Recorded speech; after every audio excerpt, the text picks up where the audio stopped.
जीवन classes. Hello students, welcome to Jeevan classes. आज हम बात करेंगे अनुप्रस्थ भौतिकी सेकंड के बारे में, जिसको इंग्लिश में अप्लाइड फिजिक्स सेकंड बोलते हैं।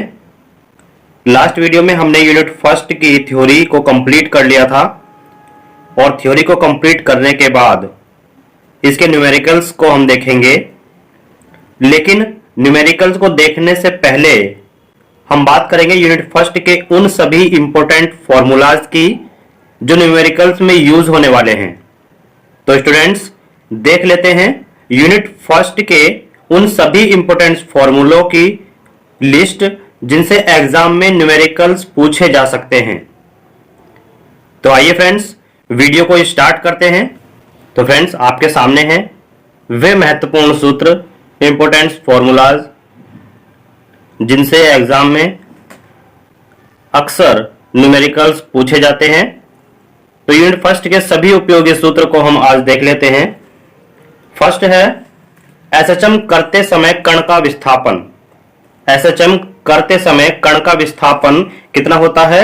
y equal to a sine omega T plus five. SHM करते समय कण का जो विस्थापन है वो कितना लिखेंगे? y equal to a sine omega T plus five लिखेंगे। एसएचएम करते समय कण का वेग कितना होता है? तो हम लिखेंगे v इक्वल टू जो विस्थापन है उसका समय के साथ अगर हम डिफरेंशिएट कर दें, t के रेस्पेक्ट में अगर हम डिफरेंशिएट कर दें तो हमारे पास आता है a omega cos omega t, और इसको हम क्या लिख सकते हैं? ओमेगा और रूट में लिखेंगे a square minus y square. क्या किया हमने? विस्थापन का अगर t के रेस्पेक्ट में अवकलन कर दिया तो हमें क्या मिल जाता है? वेग मिल जाता है। तो इसका अवकलन क्या होगा? a omega cos omega t, और इसको हम लिख सकते हैं ओमेगा रूट में a square minus y square. इसको याद रखिएगा। अब नेक्स्ट है एसएचएम करते कण का त्वरण।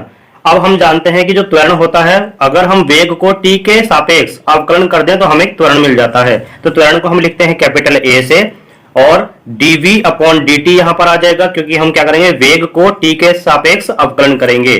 तो जब इसको हम अवकलित करेंगे तो क्या आ जाएगा? ये आ जाएगा माइनस a ओमेगा स्क्वायर और a साइन ओमेगा टी। ये a एक बार आएगा यहां पर है, ठीक है। तो a ओमेगा स्क्वायर यहां पर कुछ नहीं है, क्लियर है। तो minus a omega square sine omega T यहां पर आ जाएगा, और इसको हम लिख सकते हैं माइनस ओमेगा स्क्वायर y, क्योंकि जो ओमेगा स्क्वायर है इसको अगर हम निकालें तो a साइन ओमेगा टी क्या बन जाता है? ये बन जाता है y। अब हम देख लेते हैं त्वरण विस्थापन में संबंध। त्वरण विस्थापन में संबंध क्या होता है? जो एक्सेलरेशन है यानी कि त्वरण है वो किसके समानुपाती होता है? विस्थापन के समानुपाती होता है, और विस्थापन माइनस के चिन्ह के साथ हम लिखते हैं, क्लियर है। यदि एसएचएम का प्रतिबंध है, यही क्या है? एसएचएम का प्रतिबंध है। क्या? a यानी कि त्वरण जो है समानुपाती होता है माइनस विस्थापन के, यही क्या है? एसएचएम का प्रतिबंध है। अब देख लेते हैं आवर्तकाल का व्यापक सूत्र क्या होता है। आवर्तकाल का व्यापक सूत्र होता है t इक्वल टू 2 पाई और विस्थापन यहां लिखेंगे विस्थापन अपॉन में त्वरण। क्या होता है? विस्थापन अपॉन में त्वरण, और इसको हम कर देते हैं रूट में। तो ये क्या हो जाता है? आवर्तकाल का व्यापक सूत्र हो जाता है। अब प्रत्यानयन बल किसे कहते हैं? वह बल जो सरल आवर्त गति करते हुए कण को सदैव साम्य स्थिति में लाने का प्रयास करता है, क्या कहलाता है? प्रत्यानयन बल कहलाता है। और इसको लिखते हैं कैपिटल F से। इसका फॉर्मूला होता है m यानी कि द्रव्यमान और a एक्सेलरेशन। इसको हम लिख सकते हैं क्या? जो a की वैल्यू थी उसको हम क्या लिखते हैं? Minus omega square y। तो a की जगह पर माइनस ओमेगा स्क्वायर y हम रखेंगे तो कितना आ जाएगा? Minus m omega square y हम लिखेंगे। तो ये क्या होता है? प्रत्यानयन बल होता है। ये हमने थ्योरी लेक्चर में बहुत ही अच्छी तरीके से आपको बताया था। जिसने वे थ्योरी लेक्चर नहीं देखे हैं तो हमारे जीवन क्लासेस चैनल पर जाकर अप्लाइड फिजिक्स सेकंड की प्लेलिस्ट में उन सभी वीडियो को देखिएगा जो हमने इन महत्वपूर्ण सूत्र से पहले कंप्लीट थ्योरी की वीडियो डाली हुई है। तो आप उन सभी को वॉच कर सकते हैं। अब आगे देख लेते हैं सरल लोलक का आवर्तकाल। सरल लोलक का आवर्तकाल कितना होता है? वो होता है t equal to 2 pi l upon g, और ये होता है रूट के अंदर। कितना होता है? t equal to 2 pi l upon g root में। स्प्रिंग द्रव्यमान निकाय का आवर्तकाल। स्प्रिंग द्रव्यमान निकाय का आवर्तकाल कितना होता है? t इक्वल टू 2 पाई और रूट में हम लिखते हैं m अपॉन k। क्या लिखते हैं, T इक्वल टू 2 पाई और रूट में m अपॉन k लिखते हैं। तो ये क्या होता है, स्प्रिंग द्रव्यमान निकाय का आवर्तकाल होता है। अब हम देख लेते हैं स्प्रिंग के श्रेणी क्रम का प्रभावी बल नियतांक क्या होता है। स्प्रिंग के श्रेणी क्रम का प्रभावी बल नियतांक क्या होता है, ठीक है। तो हमें यहां पर दिखाई दे रहा है कि दो स्प्रिंग श्रेणी क्रम में जुड़े हुए हैं जिन पर एक मास m जुड़ा हुआ है। तो इसका जो प्रभावी बल नियतांक होगा वो कितना होगा, 1 upon k equal to 1 upon k1 plus 1 upon k2, या हम कह सकते हैं k equal to k1 k2 और अपॉन में कितना हो जाएगा, k1 प्लस k2 यहां पर हो जाता है। अब हम देख लेते हैं स्प्रिंग के समांतर क्रम का प्रभावी बल नियतांक। स्प्रिंग के समांतर क्रम का प्रभावी बल नियतांक क्या होता है, देखिएगा यहां पर दो समांतर क्रम में स्प्रिंग जुड़े हुए हैं और उनसे एक m मास का द्रव्यमान जुड़ा हुआ है। तो यहां पर जो प्रभावी बल नियतांक होगा समांतर क्रम में जुड़े हुए स्प्रिंग का वो कितना होता है, वो होता है k equal to k1 plus k2। अगर दो स्प्रिंग जुड़े हुए हैं तो k1 प्लस k2 होगा, तीन स्प्रिंग जुड़े हुए हैं तो k1 plus k2 plus k3 हो जाएगा। इसी तरीके से हम इसमें देखते हैं, अगर दो स्प्रिंग है तो 1 upon k1 plus 1 upon k2 हो जाएगा, और तीन स्प्रिंग है तो 1 upon k1 plus 1 upon k2 plus 1 upon k3 हो जाएगा। जितने स्प्रिंग होंगे उतने ही हम k लिख देंगे। अब देख लेते हैं एसएचएम करते हुए कण की गतिज ऊर्जा क्या होती है। तो एसएचएम करते हुए कण की गतिज ऊर्जा क्या होती है, वो होती है k equal to 1/2 m omega square a square minus y square. क्या होती है, k equal to 1/2 m omega square a square minus y square होती है। एसएचएम करते हुए कण की स्थितिज ऊर्जा भी देख लेते हैं, तो उसको हम u से डिनोट करते हैं और वो कितनी होती है, 1/2 m omega square y square. कितनी होती है, u equal to 1/2 m omega square y square होती है। अब देख लेते हैं एसएचएम करते हुए कण की कुल ऊर्जा। अब हमने देखा कि गतिज ऊर्जा क्या होती है और स्थितिज ऊर्जा क्या होती है। अब देख लेते हैं कुल ऊर्जा क्या होती है। तो कुल ऊर्जा को हम लिखते हैं E से, और E इक्वल टू होता है K प्लस U। क्या होता है, K प्लस U, यानी कि अगर हम गतिज ऊर्जा को और स्थितिज ऊर्जा को ऐड कर दें तो हमें क्या मिल जाती है, कुल ऊर्जा मिल जाती है। तो हम K की वैल्यू रख देंगे 1/2 m ओमेगा स्क्वायर और ए स्क्वायर माइनस वाई स्क्वायर, ये हो जाएगा। और हम u की वैल्यू रख देंगे 1/2 m omega square y square. अब जैसे ही हम इसको ओपन करेंगे तो ये y वाला जो हिस्सा होगा ये इससे कैंसिल आउट हो जाएगा और यहाँ पर बचेगा 1/2 m omega square a square. यही क्या होगी, कण की कुल ऊर्जा होगी। और कौन से कण की, जो एसएचएम गति कर रहा है यानी कि सिंपल हार्मोनिक मोशन में है, उस कण की कुल ऊर्जा क्या होती है, 1/2 m omega square a square होती है। अब देख लेते हैं जो ये टोटल एनर्जी होती है, कुल ऊर्जा होती है, ये क्या होती है, समानुपाती होती है आवृत्ति के स्क्वायर के, तथा किसके समानुपाती होती है, ये आयाम के स्क्वायर के समानुपाती होती है। क्लियर है, ये आप याद रखिएगा। जो कुल ऊर्जा होती है एसएचएम करते हुए कण की, वो समानुपाती होती है आवृत्ति के स्क्वायर के और आयाम के स्क्वायर के समानुपाती होती है। अब देख लेते हैं अवमंदन नियतांक क्या होता है। अवमंदन नियतांक को हम बोलते हैं B, यानी कि हम B से इसे प्रदर्शित करते हैं और इसका जो फॉर्मूला होता है वो होता है -f अपॉन न्यू। क्या होता है, -f अपॉन न्यू होता है। नेक्स्ट देख लेते हैं अवमंदित दोलनों का आयाम। अवमंदित दोलनों का जो आयाम है उसको हम लिखते हैं स्मॉल a से, और इक्वल टू क्या होता है, a0 e की पावर -bt अपॉन 2m। इसको हमने थ्योरी लेक्चर में अच्छी तरीके से आपको बताया था, जहां a0 क्या है, ये है आरंभिक आयाम। क्या है, आरंभिक आयाम है। a0 को हम आरंभिक आयाम बोलते हैं। अब हम देख लेते हैं अवमंदित दोलनों की कुल यांत्रिक ऊर्जा क्या होगी। क्या, अवमंदित दोलनों की कुल यांत्रिक ऊर्जा। तो अवमंदित दोलनों की कुल यांत्रिक ऊर्जा को हम लिखते हैं कैपिटल E से, और इसको हम क्या करते हैं, E0 e की पावर -bt अपॉन 2m। जहां E क्या है, जहां E0 हमारे पास है आरंभिक, क्या कहते हैं, आरंभिक यांत्रिक ऊर्जा। जैसे हमने A0 को आरंभिक आयाम कहा था, उसी तरीके से E0 को कहेंगे आरंभिक यांत्रिक ऊर्जा। और जबकि आरंभिक यांत्रिक ऊर्जा क्या होती है, आरंभिक यांत्रिक ऊर्जा हमें पता है क्या होती है, 1/2 m ओमेगा नॉट स्क्वायर और A0 स्क्वायर। इसको हम लिखते हैं आरंभिक यांत्रिक ऊर्जा से।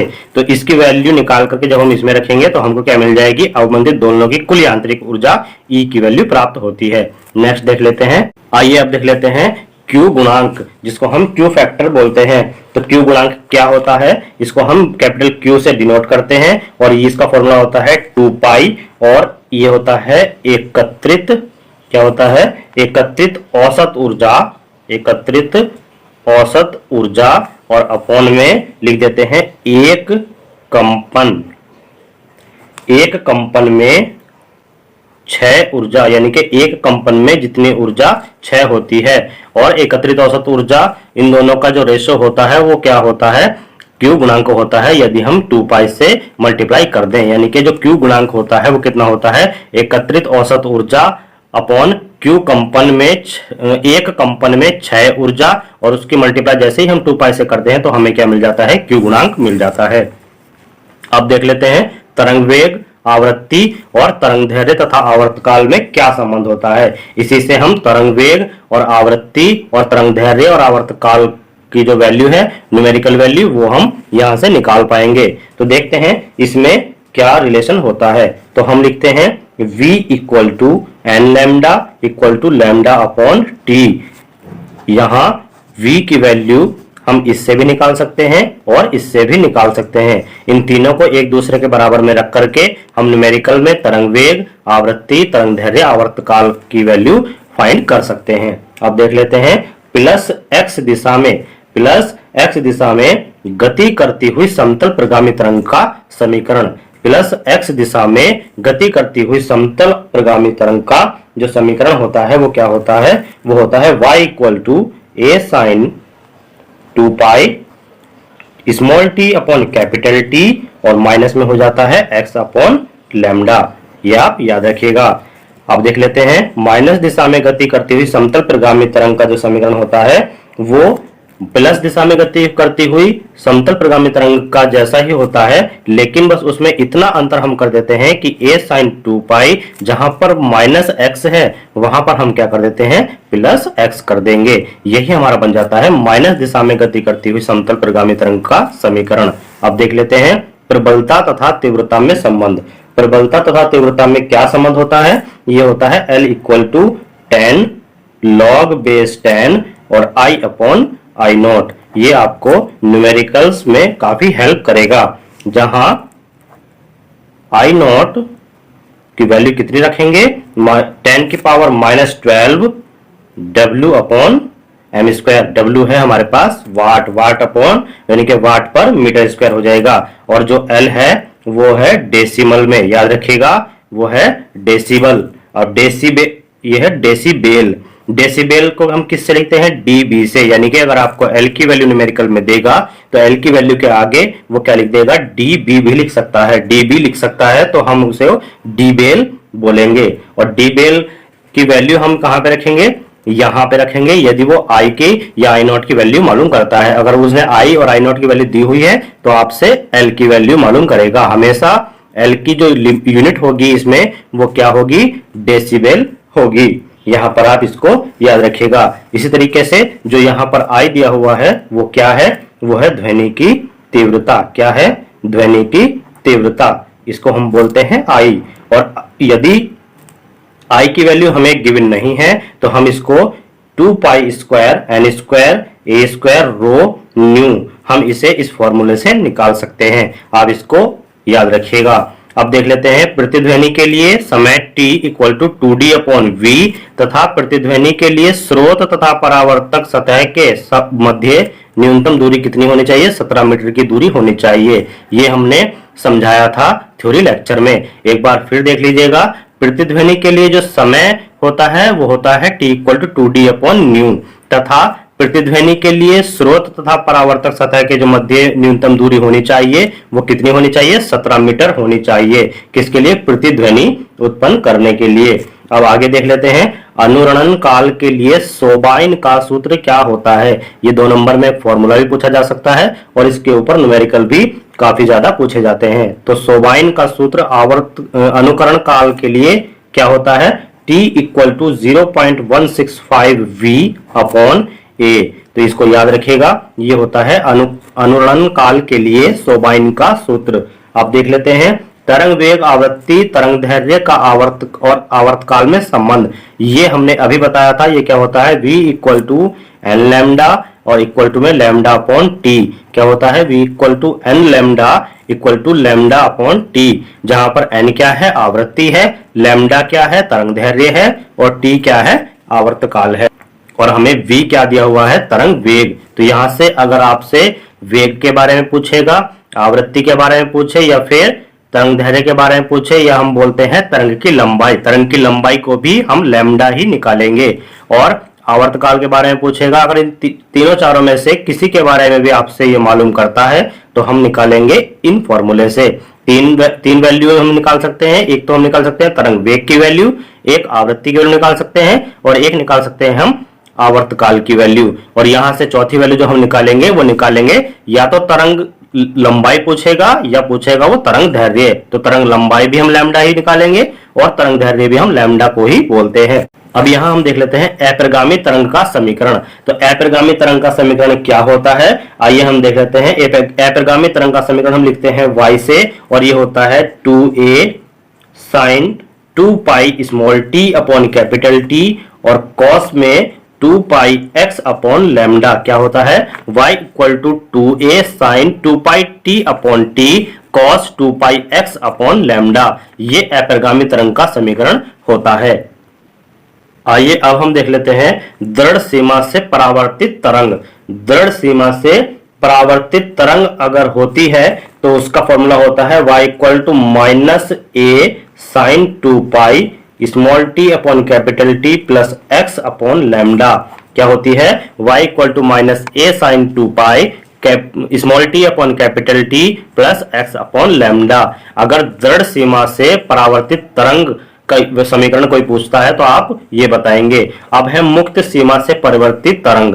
मुक्त सीमा से परिवर्तित अगर तरंग कोई होती है तो उसका फॉर्मूला हम लिखते हैं y equal to a sine 2 pi, y equal to a sine 2 pi small t upon t plus x upon lambda. ये वैल्यू आपको न्यूमेरिकल्स में मालूम कर सकता है।